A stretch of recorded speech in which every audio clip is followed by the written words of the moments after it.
नमस्कार, आप देख रहे हैं स्पेशल रिपोर्ट और आपके साथ में विजेंद्र सोलंकी। देश को अगले साल का बजट मिल चुका है। बजट जमीनी हकीकत के करीब है या उम्मीदों के विपरीत? बाजार का मूड इसको नेगेटिव कर रहा है या एफएंडो में हो रहे लॉस से युवाओं को बचाने की एक पुरजोर कोशिश?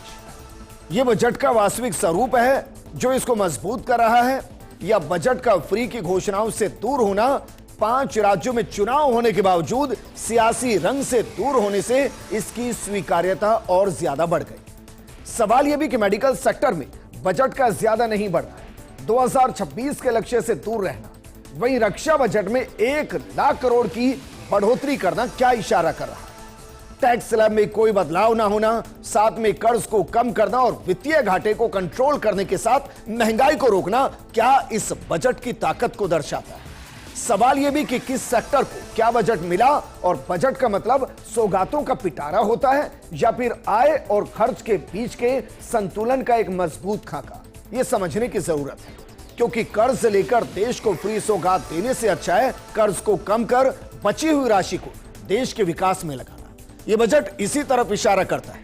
तो चलिए आज के बजट को सेक्टर वाइज आपके साथ डिकोड करने की कोशिश करते हैं, ताकि आप समझ सके कि इस बजट में क्या दिया गया और कैसे बजट 2047 के विकसित भारत का दर्पण बताया जा रहा है। ये बजट वर्तमान के सपनों को साकार करता है और भारत के उज्जवल भविष्य की नींव को सशक्त करता है। ये बजट 2047 के विकसित भारत की हमारी ऊंची उड़ान का मजबूत आधार है।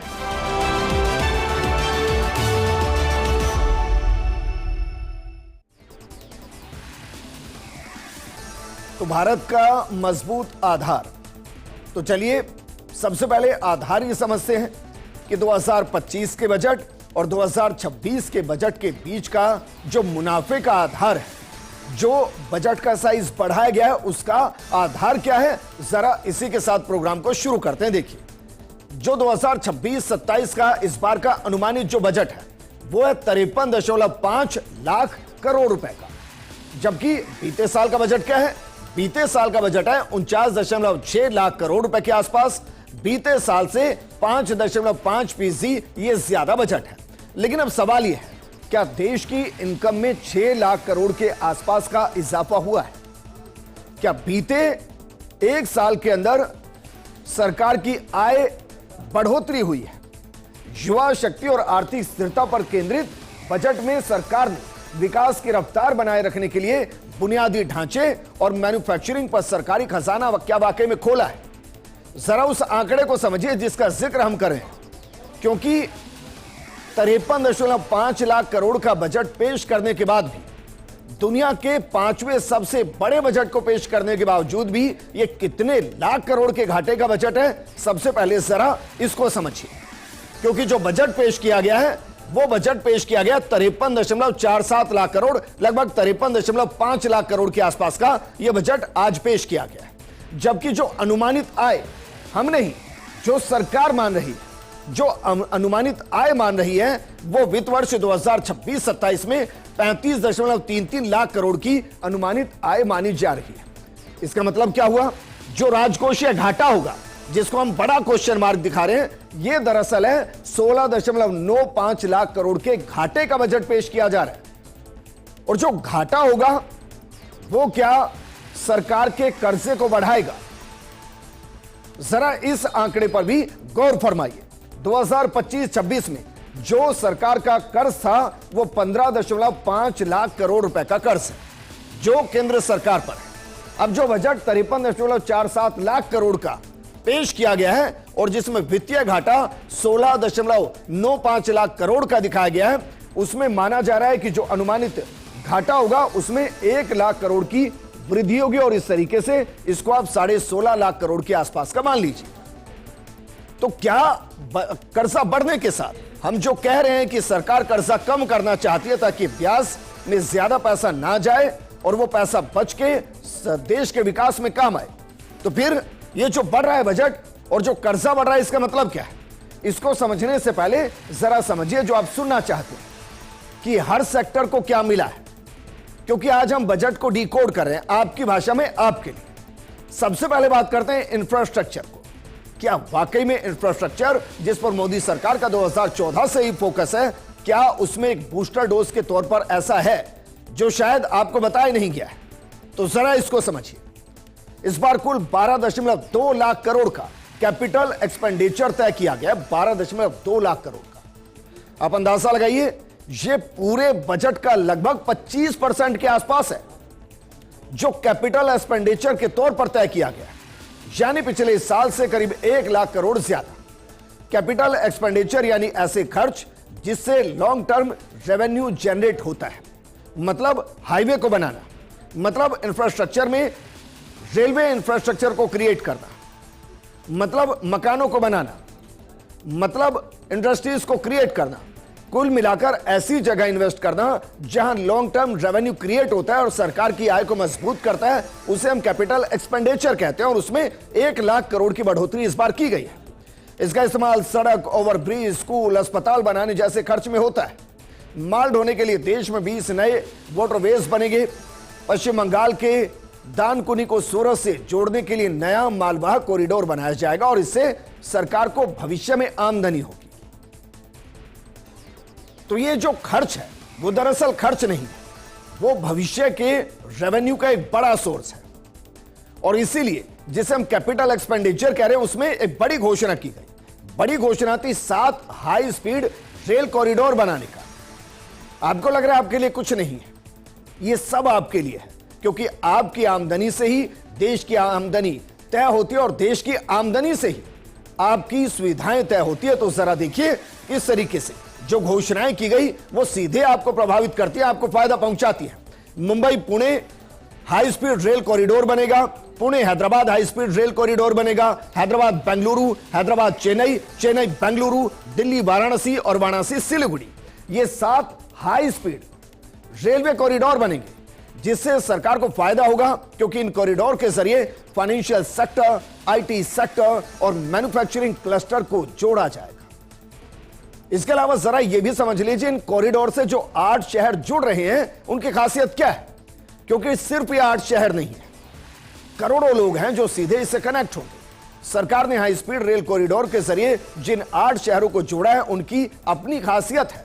मसलन मुंबई की बात कीजिए। मुंबई अपने आप में देश की फाइनेंशियल कैपिटल है, उसको हाई स्पीड कॉरिडोर से जोड़ा जाएगा। पुणे को समझिए, ऑटो, इंजीनियरिंग और एमएसएमई सेक्टर का हब इसको कहा जाता है। हैदराबाद की बात कीजिए, Hyderabad drug capital of India है, या ड्रग का मतलब मेडिसिन है।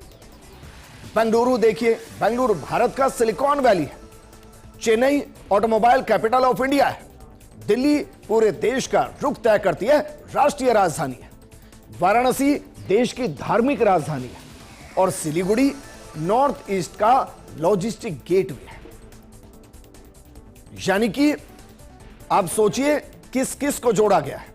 इसमें फाइनेंशियल कैपिटल को जोड़ा गया है, इसमें ऑटोमोबाइल कैपिटल को जोड़ा गया है, इसमें ड्रग कैपिटल को जोड़ा गया है, इसमें ऑटोमोबाइल कैपिटल ऑफ इंडिया को जोड़ा गया है, राष्ट्रीय राजधानी को जोड़ा गया है, देश की धार्मिक राजधानी को जोड़ा गया है, नॉर्थ ईस्ट के लॉजिस्टिक गेटवे को जोड़ा गया है। तो सोचिए जरा, क्या वाकई में इस बजट के अंदर जो बताया गया है उससे बहुत खास है, और क्या आपको जो फायदा होना है वो लॉन्ग टर्म का एक ऐसा फायदा है जो सुविधा के तौर पर आपके साथ जुड़ेगा।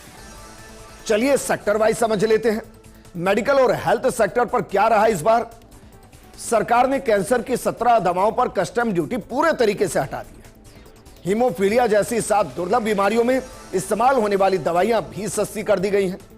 देश में 3 नए अखिल भारतीय आयुर्वेदिक इंस्टीट्यूट खोलेंगे। झारखंड के रांची और असम के तेजपुर में नेशनल मेंटल हेल्थ केयर की शुरुआत होगी। बायोफार्मा शक्ति स्कीम, यह महत्वपूर्ण है। बायोफार्मा शक्ति स्कीम के लिए 10,000 करोड़ का ऐलान किया गया और इसके जरिए भारत को अगले 5 साल में बायोफार्मा हब बनाया जाएगा। अब इसको जरा समझिए, बायोफार्मा हब का मतलब क्या है? एक तो मेडिसिन आप नई क्रिएट करेंगे, दूसरा इसमें जो मेडिसिन बन चुकी हैं और उनका पेटेंट जो 10 साल पुराना हो चुका है उसको आप यहां प्रोड्यूस कर सकते हैं। मतलब जो महंगी महंगी दवाइयां आपकी होती हैं वो अपने आप सस्ती होंगी, क्योंकि वो देश में बनेगी। और बायो फार्मा पर 10,000 करोड़ खर्च होना। यानी कि मोदी सरकार मान रही है कि हमें मेडिसिन को आम आदमी की जेब पर भारी नहीं होने देना है। इसके अलावा नए नेशनल फार्मास्यूटिकल एजुकेशन और रिसर्च इंस्टीट्यूट बनेंगे। इनमें 1 लाख से ज्यादा हेल्थ वर्कर को ट्रेनिंग दी जाएगी। सीधे तौर पर 1 लाख जॉब्स सीधे हेल्थ सेक्टर के लिए। भारत को मेडिकल टूरिज्म बनाने के लिए अलग अलग राज्यों में 5 रीजनल मेडिकल हब बनेंगे और इसके लिए केंद्र सरकार राज्यों को सपोर्ट करेगी। देश भर में जिला अस्पतालों में इमरजेंसी और ट्रॉमा सेंटर खोलकर अस्पतालों की कैपेसिटी 50% से ज्यादा बढ़ाई जाएगी।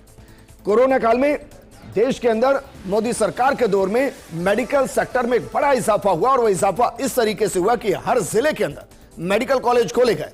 अब उसके अंदर ट्रॉमा इमरजेंसी को और एक्सपेंड करते हुए 50% कैपेसिटी बढ़ाने की बात हुई।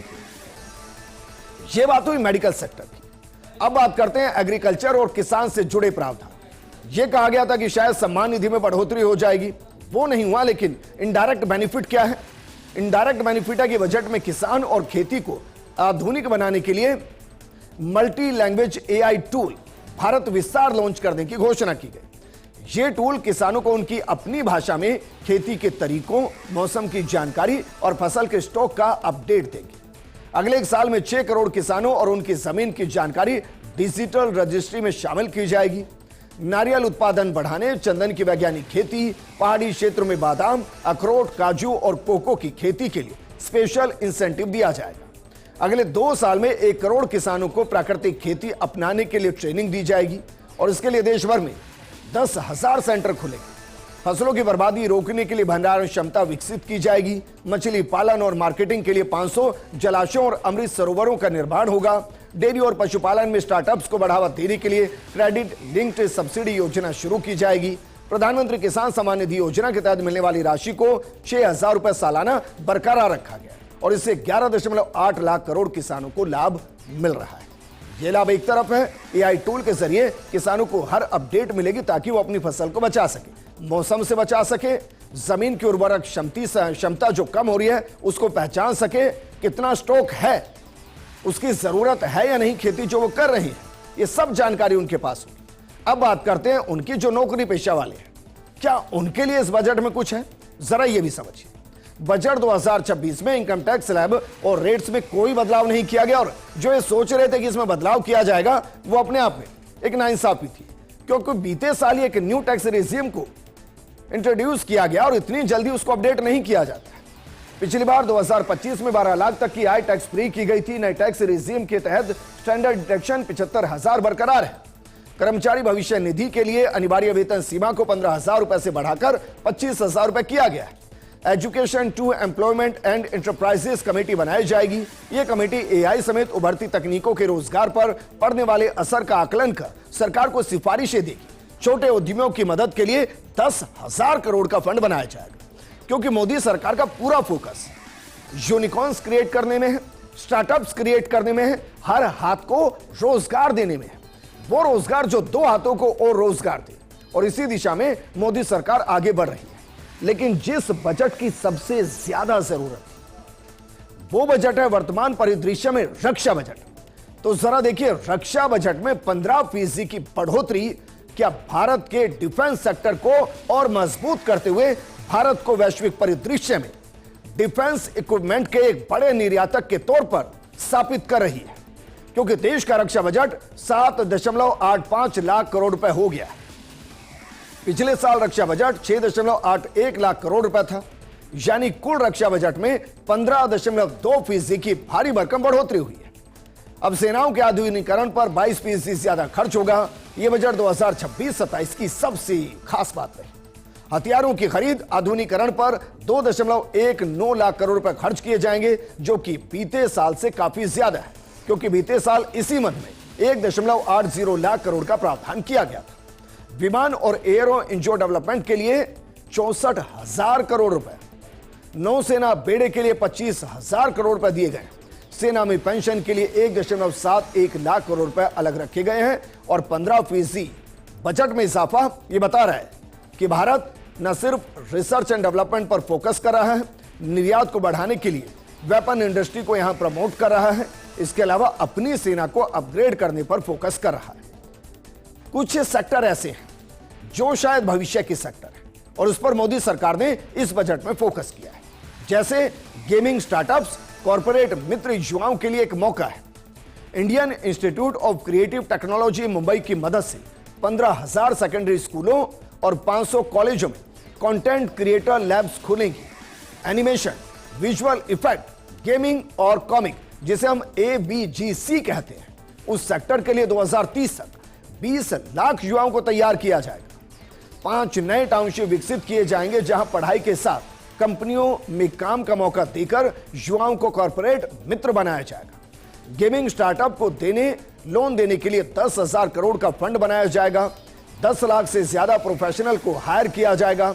IITs और IISc में 10,000 नए टेक फेलोशिप शुरू किए जाएंगे, जिसमें AI और डीप टेक में रिसर्च पर फोकस होगा। एस्ट्रोफिजिक्स और एस्ट्रोलॉजी को बढ़ावा देने के लिए 4 टेलीस्कोप इंफ्रास्ट्रक्चर फैसिलिटी शुरू की जाएंगी। नेशनल इंस्टीट्यूट ऑफ हॉस्पिटैलिटी बनाया जाएगा, जो स्टूडेंट्स को सीधे सर्विस इंडस्ट्री में काम के लिए तैयार करेगा। 20 नए टूरिस्ट साइट्स पर 12 हफ्तों का हाइब्रिड ट्रेनिंग कोर्स चलेगा, जिसमें 10,000 टूरिस्ट गाइड को अपस्किल किया जाएगा। वहीं national destination digital knowledge grid बनेगा, जिससे लोकल रिसर्चर, इतिहासकार और कंटेंट क्रिएटर के लिए जॉब के मौके मिलेंगे। जॉब का मतलब सिर्फ इतना नहीं होता है कि सरकार आपको सरकारी नौकरी दे। सरकार के जो मूल कार्य है उसमें एक मूल कार्य है रोजगार के अवसर प्रदान करना। आप जो देख रहे हैं ये रोजगार के अवसर प्रदान करने की वो स्थिति है जिसमें आपको बदलती दुनिया के लिए तैयार किया जा रहा है। वो घिसे पिटे पुराने प्रोग्राम से नहीं है जो दशकों से चले आ रहे हैं। वो प्रोग्राम है जो आगे दशकों तक चलेंगे। उनके लिए यूथ को तैयार किया जा रहा है और सरकार उस पर पैसा खर्च कर रही है। वहीं बिजनेस वुमेन को प्रमोट किया जाएगा। बिजनेस वुमेन को प्रमोट करने के लिए बजट में बड़ी घोषणा हुई है। सेल्फ हेल्प एंटरप्रेन्योर यानी कि शी मार्ट स्थापित किए जाएंगे। इसमें क्षेत्रीय कम्युनिटी की महिला दुकानदारों की रिटेल दुकानें होंगी। देश के हर जिले में एक गर्ल्स हॉस्टल बनाया जाएगा। लगभग 789 जिले हैं देश में, सबके अंदर एक गर्ल्स हॉस्टल होगा। इससे दूर दराज इलाकों की छात्राएं लैब और रिसर्च के लिए ज्यादा समय दे सकेंगी, जिससे हायर एजुकेशन में महिलाओं को भागीदारी बढ़ जाएगी। साइंस, टेक्नोलॉजी, इंजीनियरिंग और मैथमेटिक्स यानी कि स्टेम में महिलाओं को प्रमोट करने के लिए स्पेशल फंड बनाया जाएगा। महिला सुरक्षा के लिए बुनियादी ढांचे और CCTV नेटवर्क को और मजबूत करने के लिए बजट में बढ़ोतरी की गई है। वहीं सवाल यह भी है कि क्या वाकई में इस बजट में इसलिए भी वो फ्री बीज की घोषणाएं नहीं, क्योंकि सरकार चाहती है कि सरकारी कर्ज घटे। तो लक्ष्य क्या है जरा देखिए, इसको GDP के परिप्रेक्ष्य में देखिए। GDP का जो परसेंटेज है कर्ज को घटाने का, उसमें क्या कुछ है जरा इसको समझने की कोशिश कीजिए। क्योंकि 2025-26 में जो आंकड़ा है वो था 56.1% GDP का। 2026-27 का जो अनुमानित आंकड़ा है वो 1.6% के आसपास कम है, 55.56% का है। और 2030-31 में इसको 50% करने का लक्ष्य है, यानी कि इसमें लगभग 6 से 7% की गिरावट की उम्मीद लगाई जा रही है। और वो पैसा फिर सरकार के जरिए विकास की मॉडल्स में या कहें कि देश के डेवलपमेंट पर खर्च होगा। वहीं दूसरी तरफ राजकोषीय घाटे में भी सुधार आ रहा है। राजकोषीय घाटा मतलब सरकार की कमाई और खर्च के बीच का अंतर। मोदी सरकार घाटे को GDP के 4.5% से नीचे लेकर आ गई है। वित्त वर्ष 2025-26 में राजकोषीय घाटा GDP का 4.4% रहा। 2026-27 के लिए इसे और घटाकर 4.3% करने का लक्ष्य रखा गया है। अब जरा 2026-27 के बजट प्लान को समझ लीजिए, क्योंकि अगले साल जो अनुमानित कमाई है जिसका जिक्र हमने किया और शुरुआत जिसके साथ की, 36.5 लाख करोड़ रुपए की कुल कमाई का अनुमान है। कुल कमाई में टैक्स से 28.7 लाख करोड़ रुपए आएंगे। लगभग 53.5 लाख करोड़ रुपए कुल खर्च रहने का अनुमान है। खर्च कमाई से ज्यादा, इसलिए 11.7 लाख करोड़ रुपए उधार दिए जाएंगे, जो कि सरकारी सेक्टर से होंगे। सरकारी बैंकिंग सेक्टर हो गया, बाकी जगहों से हो गया। कुछ कर्ज विदेश से भी लिया जाएगा और उसके जरिए जो ये बीच का घाटा है उसको पूरा करने की कोशिश की जाएगी। अब मोटे तौर पर कुछ बड़ी घोषणाओं का जिक्र करते हैं जो शायद आपसे छूट गई, जैसे रिटर्न फाइलिंग के लिए 3 महीने एक्स्ट्रा होंगे। बजट 2026 में इनकम टैक्स स्लैब में कोई बदलाव नहीं किया गया। रिवाइज रिटर्न फाइल करने के लिए 3 महीने का ज्यादा समय दिया गया है, यानी अब 31 दिसंबर के बदले 31 मार्च तक रिवाइज रिटर्न फाइल कर सकेंगे। न्यू इनकम टैक्स एक्ट 1 अप्रैल 2026 से लागू होगा। फॉर्म रिडिजाइन किए गए हैं ताकि आम लोग उसे आसानी से भर सके। इसके अलावा कैंसर की दवाएं सस्ती होंगी। सस्ती कैंसर के इलाज में इस्तेमाल होने वाली दवाएं हैं। 17 दवाओं पर बेसिक कस्टम ड्यूटी घटा दी गई है। ये एडवांस कैंसर की इंपोर्ट होने वाली दवाइयां हैं। अब इन दवाओं पर 5% कस्टम ड्यूटी लगती थी। Haemophilia, sickle cell, muscular dystrophy जैसी 7 दुर्लभ बीमारियों की दवाइयां भी ड्यूटी फ्री कर दी गई है। इसके अलावा भारत बनेगा global biopharma manufacturing hub. Budget में 3 आयुर्वेदिक एम्स बनाने का ऐलान किया गया है। आयुर्वेदिक दवाइयों की टेस्टिंग के नेशनल लैब्स बनाई जाएंगी। भारत को ग्लोबल लेवल पर बायोफार्मा प्रोडक्ट के उत्पादन का हब बनाया जाएगा और अगले 5 साल में 1 lakh specialist health care professional तैयार होंगे। इसके लिए 10,000 करोड़ रुपए के निवेश करने की बात कही गई है। गर्ल्स एजुकेशन के लिए, जिसका जिक्र हम कर रहे थे कि 789 जिले हैं, हर जिले में गर्ल्स हॉस्टल बनाने का ऐलान किया गया है। गर्ल्स स्टूडेंट के लिए स्टेम यानी कि विज्ञान, प्रौद्योगिकी, इंजीनियर और गणित शिक्षा को विशेष प्राथमिकता देने की बात कही गई है। महिलाओं के लिए शी मार्ट, लखपति दीदी की तर्ज पर महिला स्वयं सहायता समूह की उद्यमी महिलाओं के लिए शी मार्ट यानी कि इसको बनाने की बात की गई और महिलाओं के स्वयं सहायता समूहों के समुदाय भी चलाए जाएंगे, जहां महिलाओं की बनाए खाद्य पदार्थ, हस्तशिल्प, कपड़े, स्थानीय उत्पाद सीधे बेचे जाएंगे। इससे बिचौलिए की भूमिका कम होगी। महिलाओं को अपने कारोबार पर मालिकाना हक मिलेगा। इसके अलावा अगर आप सोच रहे हैं कि भाई नई इलेक्ट्रिक गाड़ी लेनी है या सोलर पैनल लगवाने हैं, इसमें भी राहत है, क्योंकि बैटरी बनाने की मशीनों पर टैक्स से छूट दी गई है। टैक्स से छूट जो दी गई है, लिथियम आयरन बैटरी बनाने वाली मशीनों पर टैक्स छूट का दायरा बढ़ गया है। अब बैटरी एनर्जी स्टोरेज सिस्टम के लिए ये इस्तेमाल होने वाले सामान को भी ड्यूटी से दूर कर दिया गया और इससे इलेक्ट्रिक व्हीकल सस्ते होंगे। सोलर ग्लास बनाने के इस्तेमाल होने वाले सोडियम एंटीमोनेट पर भी ड्यूटी हटा दी गई और इससे देश भर में सोलर पैनल बनाना सस्ता होगा। वहीं रेयर अर्थ कॉरिडोर बनाया जा रहा है। केरल, तमिलनाडु और ओडिशा में दुर्लभ खनिजों के लिए विशेष कॉरिडोर बनाए जाएंगे। इसमें आंध्र प्रदेश को भी जोड़ा जाएगा ताकि खनिज संपन्न राज्यों को फायदा मिले। रेयर अर्थ मटेरियल का इस्तेमाल इलेक्ट्रिक गाड़ियों की मोटर बनाने में इस्तेमाल होता है और यहां भी भारत डिपेंड नहीं होगा, इंडिपेंडेंट हो जाएगा। इसके अलावा नेशनल फाइबर स्कीम, खादी को प्रोत्साहन, नेशनल हैंडलूम पॉलिसी से कारीगरों को प्रोत्साहन और मदद देने की तैयारी है। मेगा टेक्सटाइल पार्क बनाए जाएंगे। मैन मेड फाइबर का उत्पादन बढ़ेगा। एडवांस फाइबर के लिए टेक्नोलॉजी अपग्रेडेशन का सिस्टम तैयार किया जाएगा। इसके अलावा महात्मा गांधी ग्राम स्वराज मिशन के तहत खादी को प्रोत्साहित करने के लिए प्रोडक्शन, ट्रेनिंग और मार्केटिंग पर जोर रहेगा। 1 डिस्ट्रिक्ट 1 प्रोडक्ट को बढ़ावा दिया जाएगा। 10,000 टूरिस्ट गाइड जो हैं उनको ट्रेन किया जाएगा।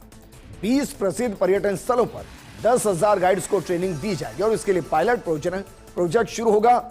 हिमाचल प्रदेश, उत्तराखंड और जम्मू कश्मीर में पर्यावरणीय रूप से ऐसे रास्ते बनाए जाएंगे जो ट्रैकिंग और हाइकिंग के लिए आसान होंगे। वहीं विदेश में पढ़ाई और इलाज पर टीसीएस घटाया गया है। 2026-27 में विदेश पैसे भेजने, जिसे एलआरएस कहते हैं, पर लगने वाले टीसीएस यानी कि टैक्स कलेक्टेड एंड सोर्स को कम करने का ऐलान किया गया है। अब विदेश में पढ़ाई या इलाज के लिए साल में 10 लाख रुपए से ज्यादा भेजने पर लगने वाले टीसीएस को 5% से घटाकर 2% कर दिया गया है। तो जो ये कह रहे हैं कि कोई घोषणाएं नहीं हुई, उनको इस बजट को बहुत गंभीरता से समझना चाहिए, क्योंकि इस बजट में विकसित भारत का दर्पण नजर आता है। इस बजट में सरकारी नौकरी नहीं, वो तो सरकार देगी। सरकारी नौकरी से इतर युवाओं को आत्मनिर्भर बनाने और उनको रोजगार परक बनाने के लिए प्रोग्राम्स तैयार किए गए। इसमें महिलाओं के सशक्तिकरण की बात है, इसमें छात्राओं के आत्मनिर्भरता की बात है, इसमें उद्योगों को मिलने वाले प्रोत्साहन की बात है, इसमें किसानों को मिलने वाले आधुनिक ज्ञान की बात है और इन सबसे इतर इंफ्रास्ट्रक्चर के लिए एक्सपेंडिचर के लिए 12.5 लाख करोड़ का होना यह बता रहा है कि देश एक ऐसे इंफ्रास्ट्रक्चर को तैयार करना चाहता है जहां से विकसित भारत का रास्ता तय हो। इस प्रोग्राम में फिलहाल इतना ही। बने रहिए फर्स्ट इंडिया न्यूज के साथ, क्योंकि खबरों का सिलसिला लगातार जारी है। नमस्कार। को साकार करता है और भारत के उज्जवल भविष्य की नींव को सशक्त करता है। ये बजट 2047 के विकसित भारत की हमारी ऊंची उड़ान का मजबूत आधार है।